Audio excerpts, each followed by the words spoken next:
Welcome to this special online broadcast dedicated to the historic event of May 5th. Well, let's see what makes this day historic.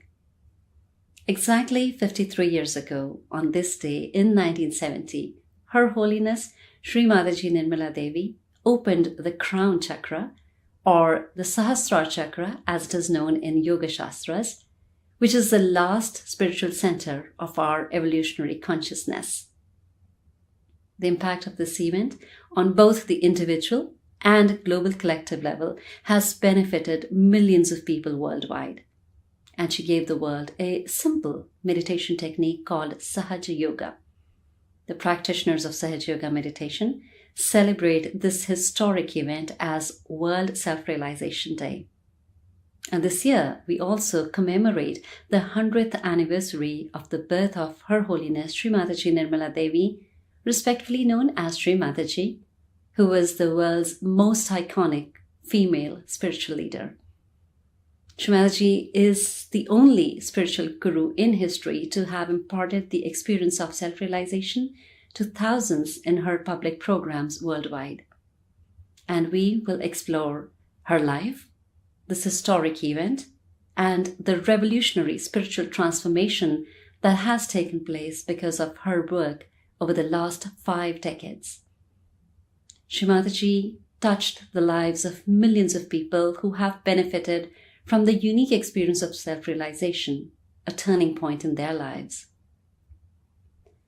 Shri Mataji was born in 1923 in Chhindwara, India, into a highly placed Christian family that belonged to the royal Shalivahana lineage, and she spent her early years fighting alongside her parents in the struggle for India's independence, and also spent time with Mahatma Gandhi at his Sevagram ashram.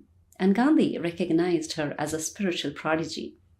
She later studied medicine in Lahore, founded several charities, and raised her own family with her husband C.P. Srivastava, who later went on to become the longest-serving Secretary General of the United Nations International Maritime Organization in London. Although Shri Mataji lived a fulfilling life as a housewife, mother, and a grandmother, she dedicated an enormous amount of her time to discovering how human beings can realize spirituality from within. But it was not until 1970, at her age of 47, that Shri Mataji finally decided to actualize her innate spiritual power and fulfill her life's mission.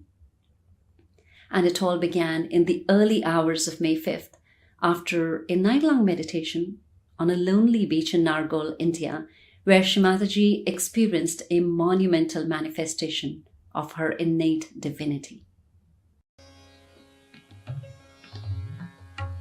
After raising her children to adulthood and seeing them happily married, Shri Mataji had fulfilled her responsibilities as a mother and a householder, and was prepared to embark upon her true life's work, the emancipation of humanity. Having been invited to the ashram of a prominent local guru in 1970, she was shocked to see him looting people in the name of spirituality. Suddenly aware that the seekers everywhere were in danger from this future trend, Shri Mataji searched deep within herself for a solution. She spent the entire night on the seashore contemplating. And in the early hours of the morning, disgust with the falsehood she had witnessed and compassion for her children everywhere forced her to act. She meditated upon the Sahasrara, the energy center on the crown of the head, and prayed that all the seekers of truth would eventually receive their enlightenment and bring about the dawning of collective consciousness in humanity. She describes this historic event.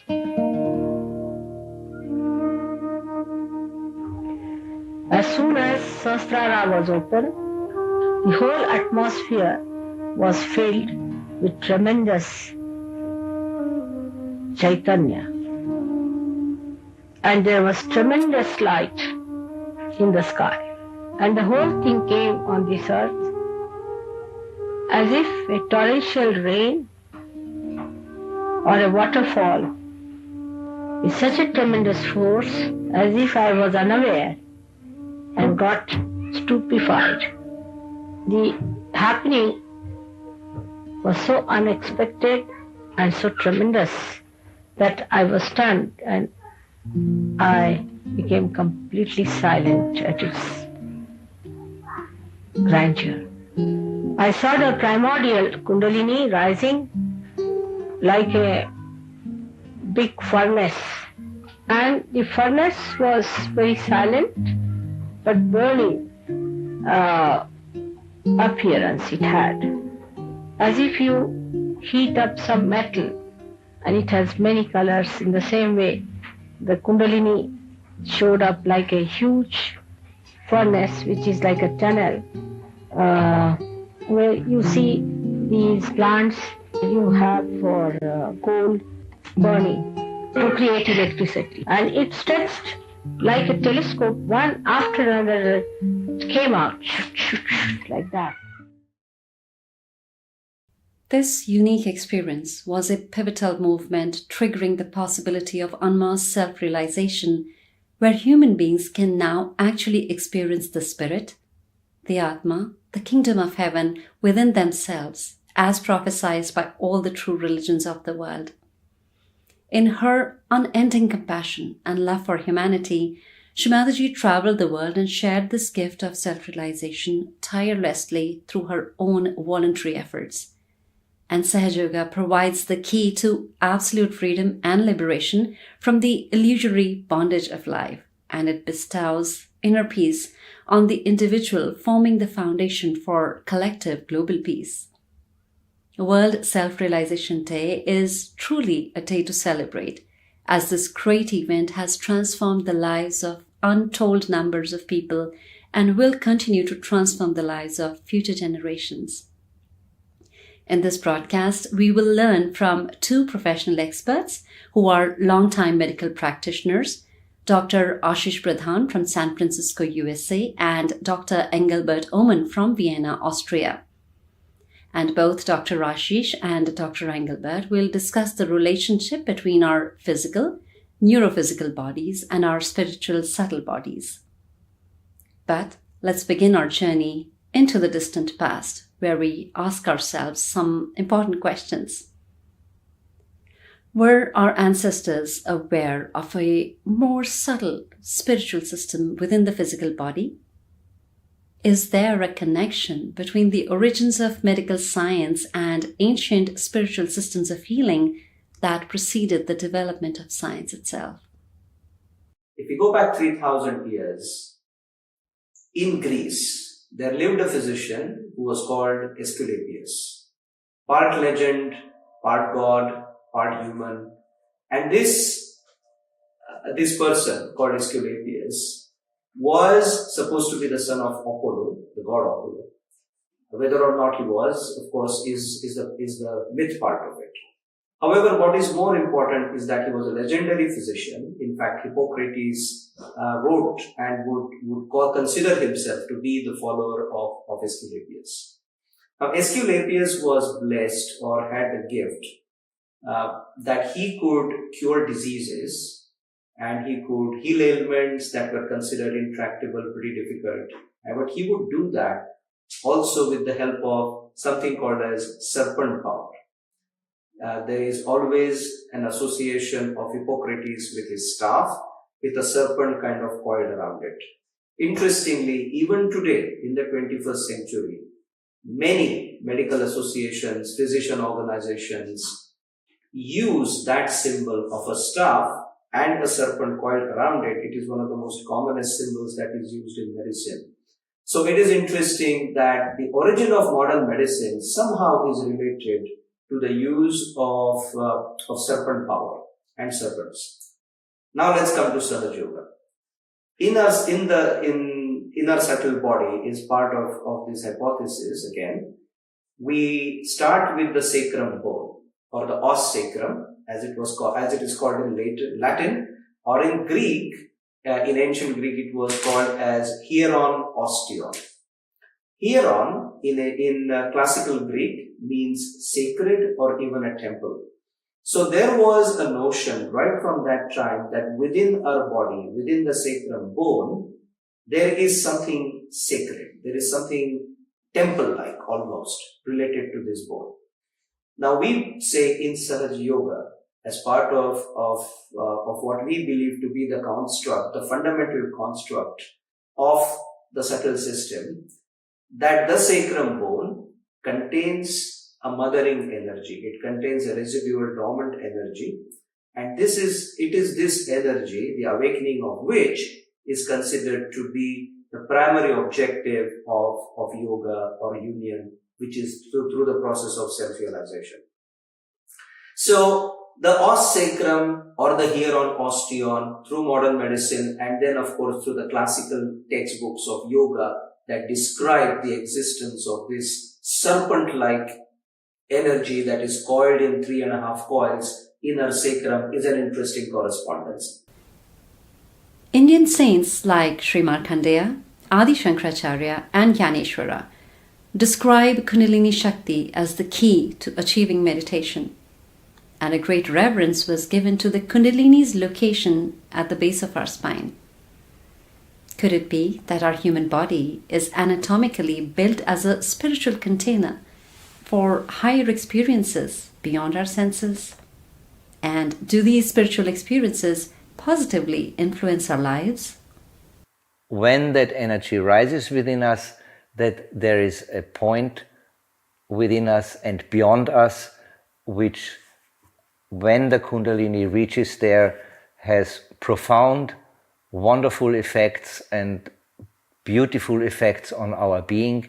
And in all humility, I want to say I have experienced that over and over, and I simply want to share that with you. So starting with the Kundalini, I want to say, first of all, medical mind, where is it located and what is the actually anatomy of that energy? Now, she is located in a triangular bone which is within us, the sacrum bone. It already contains the word sacred within itself. It means holy. It's since long time in the medical terminology, it has been called as a sacred place. Within our body is it at the base of the spine, at the base of the spinal cord. Here it's a very strong bone, it's a very dense bone. Here in the very center of it is a coiled energy which is called the Kundalini. It rests there in 3.5 coils, and it has a specific anatomy. This energy is built by thousands of subtle strings of energies interwoven into each other like a rope and slowly unfolding. Now, it is important to say that this energy has an intelligence. It has a divine intelligence within itself, and when it rises and when these powers within that snake type energy, coiled energy within us, when she evolves, she rises due to her own innate intelligence within us. So she knows where we are, how we are, what are our weaknesses, what are our diseases, as well as in the physical body, as well as in our psychic body, as well as in our mental body. All that is known. It's a divine energy. It's a divine intelligence. So this energy slowly rises within us, unfolds within us, and it can be experienced very clearly, very substantially, what a profound effect and also what a subtle effect it has. She is really moving in an intelligent way, balancing our system, and by that having a strong impulse on our central nervous system, on our autonomous nervous system. Beyond the autonomous nervous system, there is all the neurotransmitters, all the structures, the finer structures in our body, the gland system, neurotransmitters, and many other subtle structures which have an impact, a very strong impact on our well-being. What is the nature of this Kundalini energy? How does it interact with our daily lives? Although it is said to be of a much higher intelligence, how come we are not overpowered by its presence within us? The Kundalini, we have touched a little bit about the anatomy of the Kundalini, the way it is interwoven in different Shaktis, the way she has a divine intelligence, but above all, she loves us. She is a divine mother, she is a motherly, a female energy which loves us. Now let us think how much, in a normal case, how much a mother loves her child. Now transport that to the divine, how much a divine mother must love us and must care for us. And that is exactly what is happening in a Sahaja Yoga meditation when the Kundalini is activated, starts to rise and starts to unfold. This Kundalini has specific qualities. If we would ask our Kundalini to help us to destroy someone which we don't like, or if we would ask the Kundalini to do something absurd which is not within the divine laws, she cannot do that. She simply cannot do it, it's not in her nature. But this Kundalini is made basically for our well-being, in the deepest sense of the word. She is, first of all, giving us a balance. Then later on, she brings harmony in our emotional aspect. She brings peace into our mental being. She restores within us the sense of innocence, the sense of wisdom, and all these divine qualities are within her and are slowly transported and manifested in our being, actually in our nervous system, central nervous system, autonomous nervous system, neurotransmitters, gland system, and all that structures which give us these experiences. And above all, she is the love of a mother, and she is the joy, the ultimate joy, and in that sense she represents the fulfillment of what we are seeking as human beings. Especially those of us, as I addressed in the beginning, who are fellow friends, who seek meditation, who love meditation, who love to work on themselves. And there are so many, I know so many younger people and people in the middle age like me, and many of us are really seeking this ultimate answer to our existence. And I can tell you from and let me talk also as a medical doctor here, from that perspective, this energy is capable to give what we are seeking. First of all, I think this is the most important thing to understand about your own Kundalini, as self-realization is self-knowledge. And the one who gives you self-knowledge is this your own Kundalini. Because when she rises, she points it out what are the problems on your chakras. Now, we say that it is pure desire. But we do not know what purity means. It means your chaste desire. It means it has no lust, greed, anything in it. That power is your own mother and is settled in your triangular bone. She is your own mother. She knows everything about you. It's like a tape recorder. She knows everything about you. And she is absolutely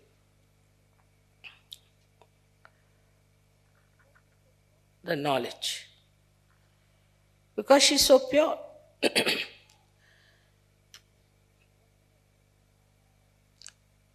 And whatever chakras she touches, she also knows what's wrong with that chakra beforehand. So she is quite prepared. And she adjusts herself fully so that you do not get a problem by her awakening. If any chakra is constricted, she waits and goes on slowly, opening that chakra. Now, this Kundalini is the primordial power which is reflected within you. And within you, in a human being, it is like many strands of energy. So it's like a rope. And these energies are all twisted together to form this Kundalini. In a human being, these strands are 3 into 7, that is 21, raised to power 108. But when your Kundalini rises, 1 or 2 strands out of this come up and pierce the fontanelle bone area. Only 1 or 2. Because it has to pass through the innermost nadi, known as Brahma Nadi. It's all a spiral throughout, because Kundalini is a spiral, and these nadis are also like a spiral, like this. So the innermost nadi is the Brahma Nadi. The outermost nadi is the right side. And the second innermost is the Ida Nadi. So through the Brahma Nadi, she starts sending those threads. By that, they relax the center. By the relaxation of the center, the sympathetic nervous system also starts relaxing. And when it goes to the Agya chakra, then your eyes start relaxing, your pupils start dilating, and your eyes can become like mine, very black, absolutely relaxed. So you can easily see in a person how far is the Kundalini. If it has pierced the Agya, then the eyes will be completely dilated and will be shiny. And then she enters into the Sahasrara. Now it is absolutely pure light of knowledge, love, compassion, and attention. All these 3 things are in that energy. We know of many energies like electrical energy, we know of light energy, we know of other energies. But these energies cannot think. They cannot adjust. They cannot work on their own. They are to be handled by us. But this energy itself is the living energy and knows how to handle itself. It things. If you see a seed being sprouted, you'll find at the tip of the seed there's a small little cell which knows how to go around the soft places and then how to encircle the stones and then how to find its way to the source. That cell has got, I would say, a little kundalini in it, the way it moves. But within you is a tremendous force of kundalini exists. So you have a storehouse of compassion which can be enlightened by the Spirit. You have the storehouse of love, compassion, and knowledge, and ocean of forgiveness. Now that we grasp a deeper understanding of Kundalini and its working, it would be perhaps helpful to understand the modus operandi of Kundalini energy, or Shakti as they call it in Sanskrit, within our subtle body. Also more interesting would be to understand how our subtle body interacts with our anatomical body. And perhaps there are deeper correlations between our spiritual being and our physiological being. But are we able to understand these complicated relationships? And does this help us to live a more holistic life? What does the subtle system according to Sahaj look like? It comprises, yes, to begin with, the sacrum bone with the mothering energy enshrined in it, but also it consists of 3 energy channels and 7 energy centers within it. The 3 energy channels relate to, in the center, which is called a path of evolution. On the left and right sides, we have the energy through which we are able to desire on the left side, and on the right side, so-called, we have the energy channel or the energy that allows us to bring forth that desire into action. So 3 energy channels in the center, we call the path of evolution, a left and a right. Interestingly, within now the central nervous system, we have 2 parts. One is the central nervous system consisting of the brain and the spinal cord, and then we have the peripheral nervous system. The peripheral nervous system also has a couple of different components such as the sensory nervous system, the motor nervous system, and then within the motor nervous system we have a very important system called as the autonomic nervous system, and we are going to focus the next few minutes on what it means.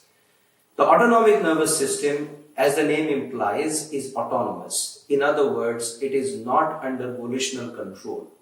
It deals with some of our most important vegetative functions, such as our heart rate, our digestion, our endocrine system. All of this is controlled by this system. In other words, again, if let's say we want to exercise, I start exercising, my heart rate goes up. It goes up because the body needs more oxygen. Who controls it? It's the autonomic nervous system.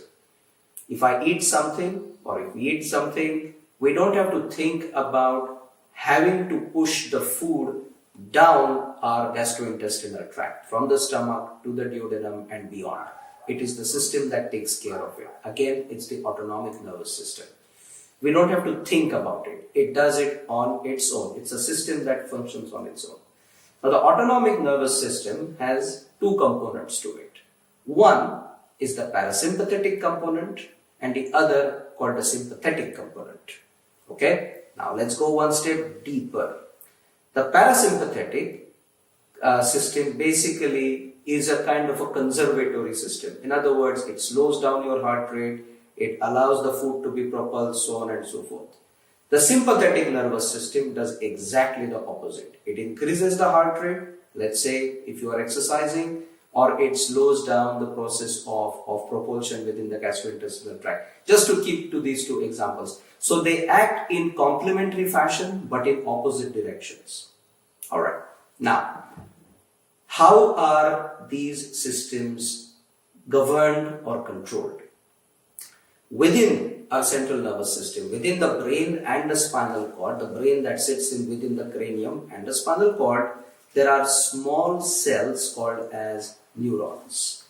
These neurons then they move forward, or let's say not, they don't move forward, but from the neurons arise long filamentous structures, and these form, when they leave the brain, they come out of the brain or they come out of the spinal cord, which we normally call as nerves, right?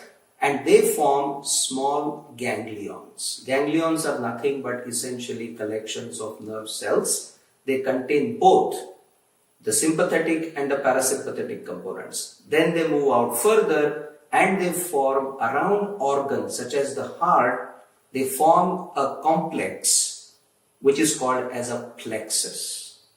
So for example, a cardiac plexus that is around the heart, that a couple of places around the heart. Then you have, for example, the aortic plexus, so on and so forth. These are plexuses that are responsible for controlling, governing, regulating the functions of these organs. And this way, the sympathetic and the parasympathetic exert control on these organs. And the origin of this control exists with the neurons. Now, let's come back to Sahaja Yoga. Let's come back to our original hypothesis. Within the central channel, we have 7 energy centers. From the base of the spine, right up to the top, up to the crown, up to the 7th energy center in the crown of our head.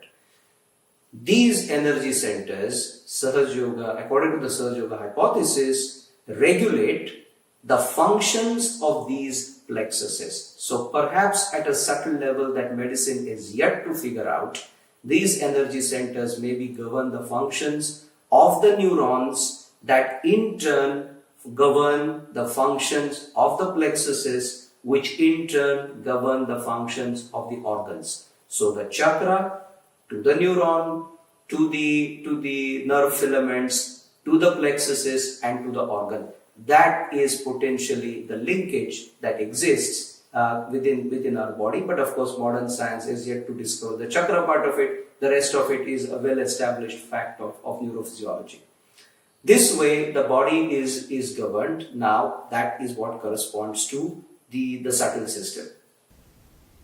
When compared to our ancestors who had to go through a higher level of hardship, even to fulfill simple necessities of life, in this modern day and age, we practically feel like we have full control over the littlest things in our lives, and we may wonder if there is a way to exercise control over our subtle system. When we, with our ego, would try to manipulate or direct, or with our mental effort to work on our gland system, on our neurotransmitters, we know about the serotonin, about the oxytocin, about dopamine, all these endorphins, all these neurotransmitters which are supposed to give us happiness and joy. When we try too much to manipulate them with our ego, or do it with too much of visualization, affirmation, activities, we might not reach that balanced result which can be given when we give this process to a divine intelligence, which is happening in this Sahaja Yoga we are talking about. The Kundalini's ultimate journey is through our brain, the most important organ in our body. Does this passage of Kundalini through our brain influence, impact, or even unfold new dimensions here? Neuroscience reveals that the limbic system is a key part of our brain, but does this area also hold a spiritual significance? The limbic system is a system that sits within the core of our brain. It literally sits at the core. If you take a look at the brain and if you take a slice of it, it literally sits at the core. And it comprises of 3 or 4 very important structures. The first one of them is the hypothalamus. It also consists of, say, the amygdala, the thalamus, and the hippocampus. But the hypothalamus is one of the key structures. Why is it so important from a Sahaj point of view? Because in the limbic system, there exists the hypothalamus, which is believed to control the functioning of the autonomic nervous system. So there you go. There is that relationship. The limbic system is supposed to correspond to the seventh energy center according to the Sahaj hypothesis, and it is the limbic system, or within the limbic system resides the hypothalamus that actually regulates the function of the autonomic nervous system. It also controls our homeostasis, which means the body temperature. If you are in a hot climate, you start sweating. If you are in a cold climate, you conserve energy, the body conserves energy, so on and so forth. Then there is the amygdala within the limbic system. It deals with our emotions. There is hippocampus that deals with our memories. And there is, of course, the thalamus, which regulates sort of the sensory input. So in the brain, you have impulses that are coming from around the body, that pass through the system and are then channeled by the thalamus into different parts of the brain. So with these 3 or 4 structures, these are the most important components of the limbic system. What happens? Why is this system so important? This system is important because it allows us to survive. It allows us to process information. It allows us to respond to emotional stimuli and to respond accordingly. And that is how it governs our autonomic nervous system. And in other words, this limbic system is literally core, metaphorically as well as literally, to human existence. And that's the limbic system. And it has a very important role, not just within the human body, but even from a spiritual point of view. We have to understand what happens when the Sahasrara opens. When the Kundalini passes through the 5 centers, it enters into the area which we call as limbic area. This area is all surrounded by 1,000 nerves. And when these nerves get enlightened, they look like flames of Vibgyor colors, 7 colors, and very mildly, beautifully shining, emitting peace. But when the Kundalini starts emitting its vibration on the sides, all these nerves get enlightened gradually and start moving on all directions, opening the Sahasrara. And then the Kundalini emerges out through the fontanelle bone area, which we call as Brahma Randhra. Randhra means the whole, and the Brahma is the all-pervading power of God's love. So it enters into the subtle energy which is all-pervading, which we do not feel normally. But then the Chaitanya, the vibrations which are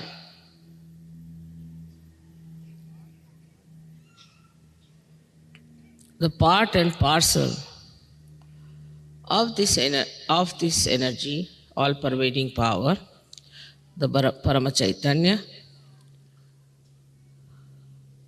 they start entering into our brain and showering their blessings in the limbic area they assemble.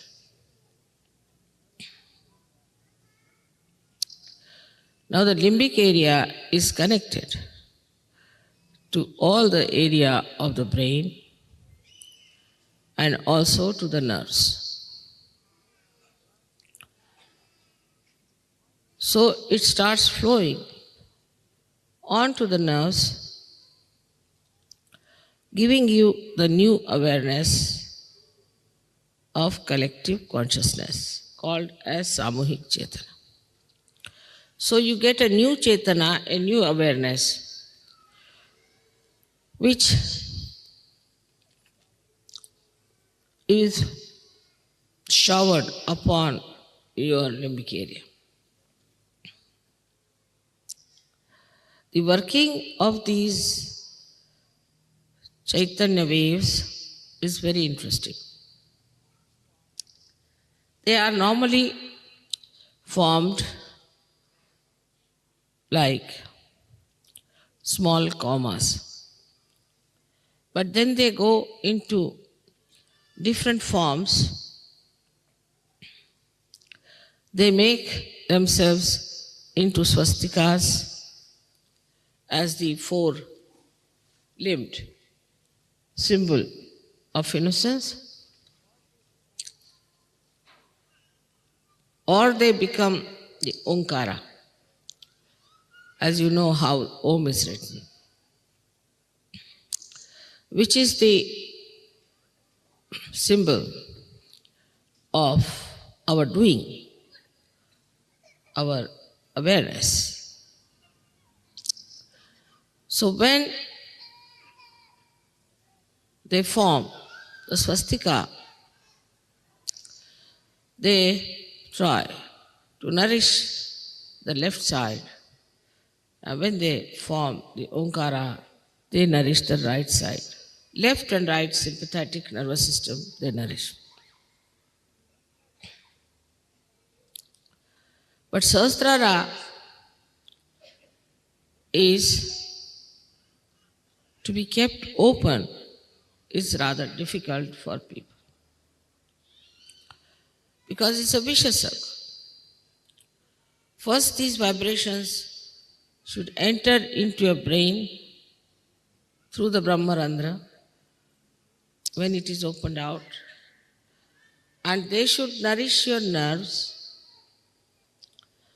by which your left and right side open out, and so more Chaitanya can flow down all these centers. But if your Sahasrara is not properly opened, this process doesn't take place. As a result of that, the chakras don't open, the Kundalini only as very few strands is kept in the spinal cord, and the new strands cannot rise because your chakras are not open. So in Sahaja Yoga, it is very important to keep your Sahasrara open. In this journey of our body, brain, and subtle system, we begin to understand that everything is interconnected. Does this reflect an overall divine plan? Are we as human beings interconnected with each other, with nature, and with the entire cosmos? The human body itself is a composite, and Sahaj also functions, or the predominant hypothesis of Sahaj is collectivity. It is premised in the notion of collectivity, that is, all of us coming together are more than the sum of the parts. In other words, we are all part and parcel of a vastly enormous being. So the human body, when we look at it, for example, if you look at me right now as you are seeing me on the screen, I'm actually a composite of about 35 to 37 trillion individual cells. So in a way, I'm a mirage. I'm not really this. In other words, the being that is me, the body that is me, is actually made up of 37 or 35 trillion individual cells. So also the human brain. The human brain is probably the most fantastic thing within the human body. It is made up of about 80 to 85 billion individual cells called as neurons. These neurons, each individual neuron is also fantastic in the sense that it has these connections that it puts out, they're called as dendrites, and each individual neuron connects to has about 10,000 connections. So let's do the math. 85 billion neurons, 80 to 85 billion neurons, each with about 10 to 10,000 connections at an individual level. It is small wonder that some neuroanatomists say that within 1 cubic millimeter of our brain tissue, we have more synaptic networks or these connections that these neurons make with each other than there are stars in the Milky Way galaxy.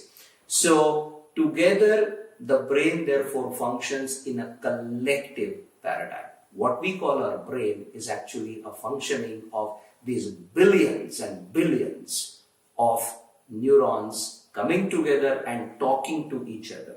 And that again is the ultimate physiological, anatomical expression of Sahaja Yoga, which is the principle of collectivity. Samadhi, in Sanskrit terminology, denotes a higher state of awareness that a meditation practitioner achieves after sustained practice. How does this new state of awareness established in Samadhi help us in our day-to-day lives?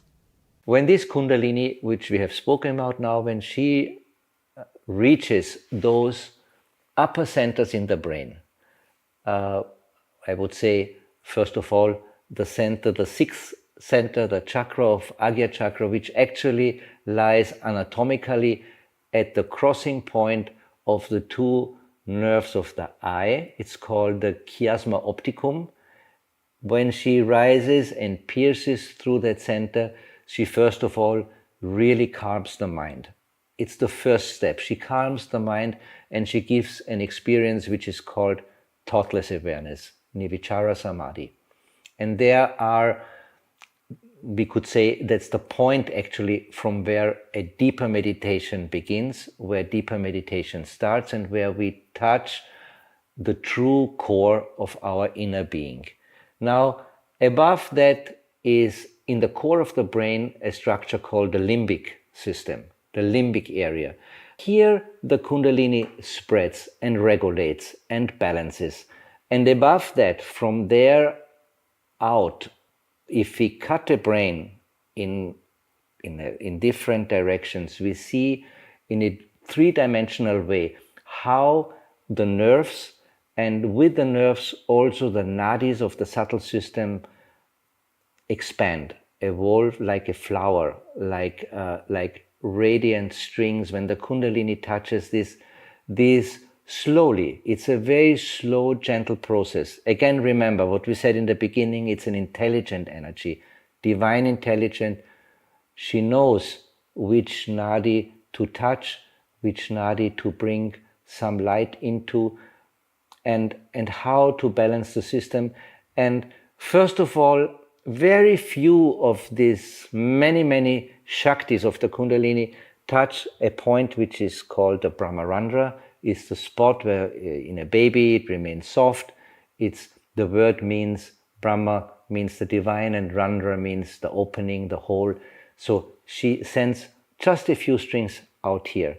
The mind becomes peaceful. We don't really know what's going on, but with the practice of this meditation, with the practical point, we over time, depending, with some people, for me, took a long time, but for other people it might go much faster, but we experience an expansion of our awareness into a collective consciousness, but that means also into a tremendously expand sense of satisfaction, of enjoyment of life, enjoyment of other people, the intelligence of loving other human beings, the desire to love other human beings, that is also involving, and there are all these nadis with their functions who are giving that quality to us, and it becomes, that process becomes extremely fulfilling and extremely, you almost develop a very strong desire to talk about it, to tell it to others, especially when you are in that state. It's not always that we are in that state, but in my case, after so many years, it does happen over and over. And then when you are there, you want to give it, you want to really touch the heart of another person, say, look, this is within us, this is possible.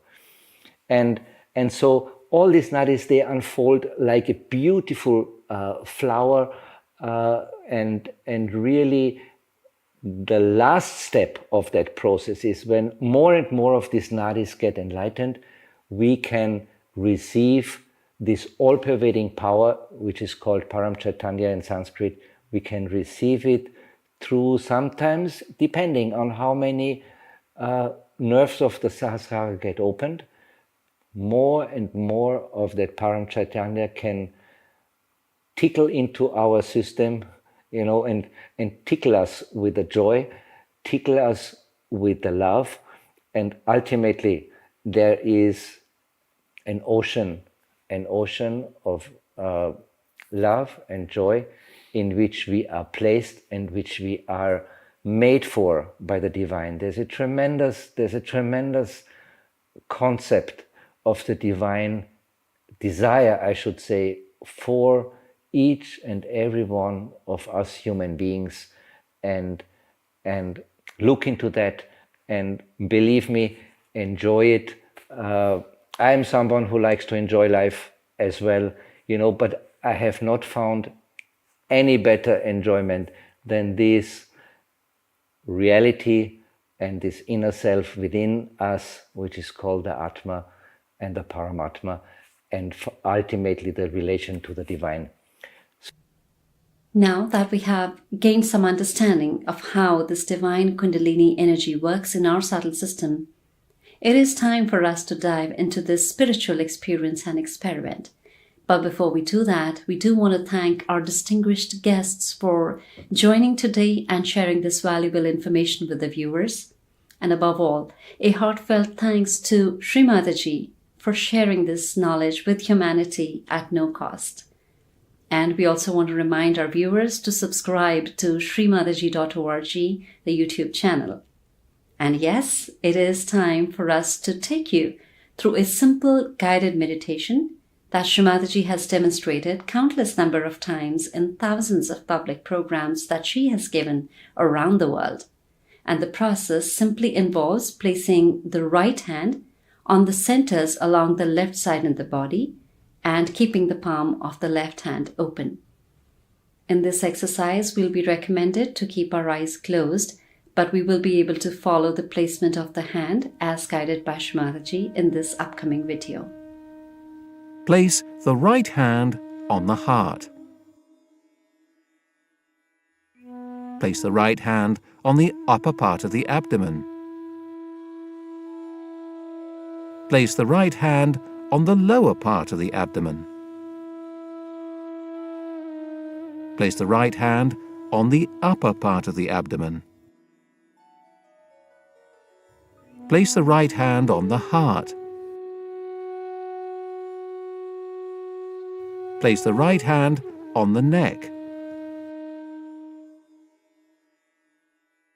Place the right hand on the forehead. Place the right hand behind the head. Place the right hand on the fontanelle area.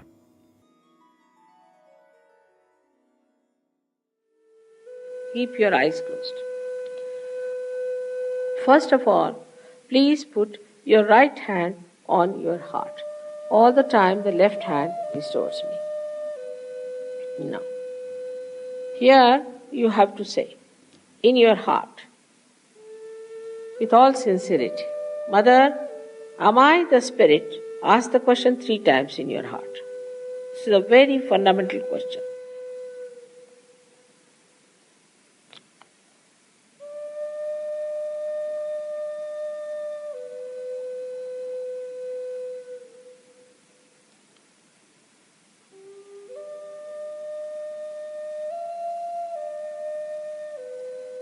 Now bring the right hand on to the left hand side of your stomach, in the upper part. Here press it. Now this is the center of your mastery, your guidance, your Guru Tattva as they say. So ask a question, Mother, am I my own master? This is a question to be asked 3 times. Mother, am I my own master?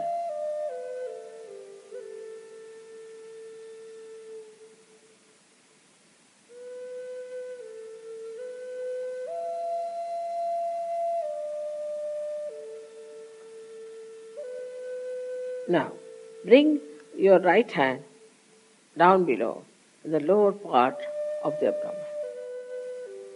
Now, this is the center from which all the divine work is done. All the pure work is done. So to ask 6 times, because this center has got 6 petals. Mother, please give me pure knowledge. 6 times you just ask. As a result of this asking, the Kundalini starts getting awakened.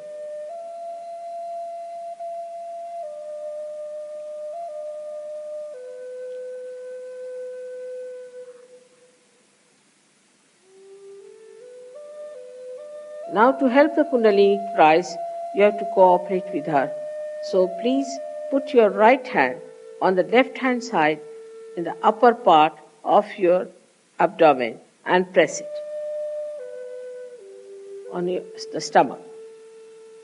Now here you have to say with full confidence, to help the Kundalini to rise, Mother, I am my own master. This you have to say 10 times. These are the 10 commandments which you have to say.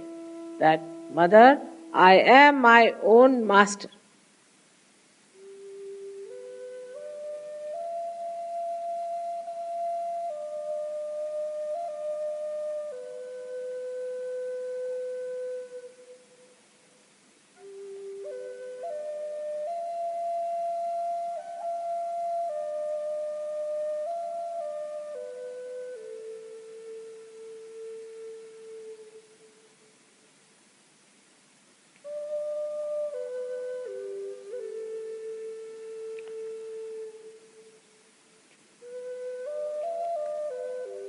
Now,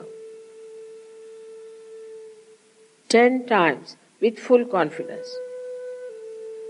Now please raise your right hand to your heart.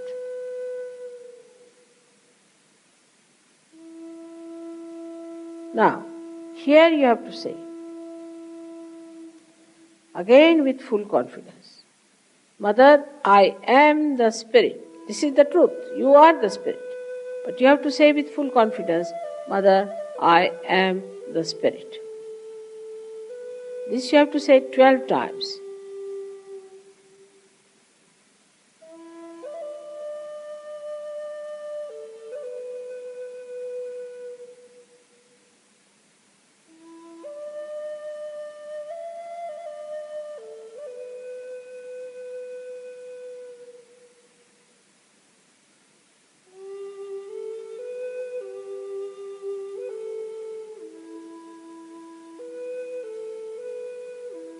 Now one has to know that God Almighty is the ocean of love.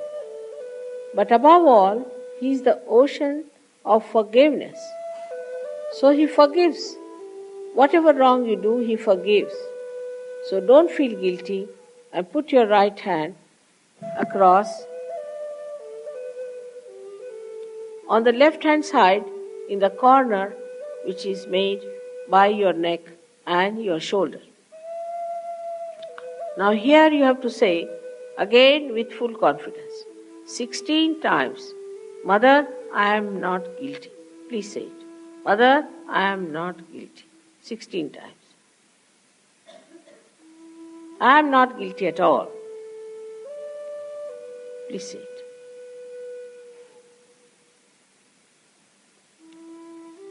Please say it.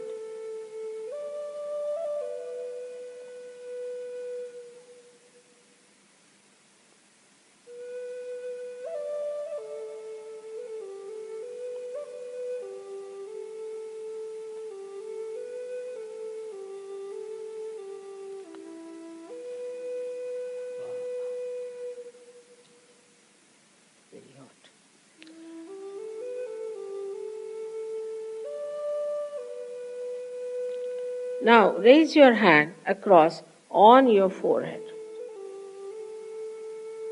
And it's a very important center. Here you have to say from your heart, Mother, I forgive everyone. Please say it from your heart. How many times is not the point. Mother, I forgive everyone. Now some would say that it's very difficult to forgive. But it's a myth that we do not forgive or we forgive. We do not do anything in both the cases. But if we don't forgive, then we play into wrong hands. So please say from your heart, Mother, I forgive everyone.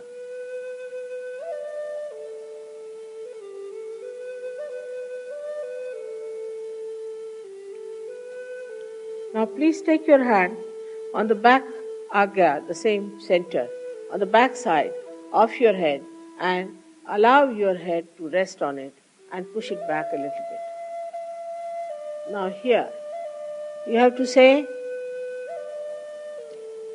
for your satisfaction, because you always feel guilty, that, O Divine, if I have done anything wrong, please forgive me.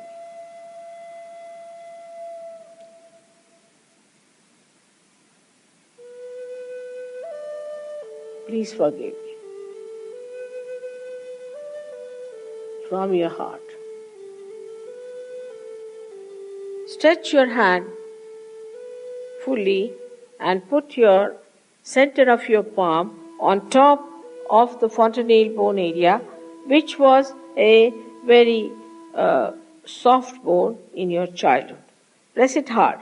Press hard your scalp.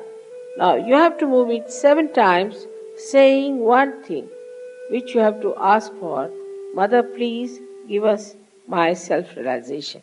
Because I cannot force on you. So you have to ask for it. 7 times, press it hard and move it 7 times.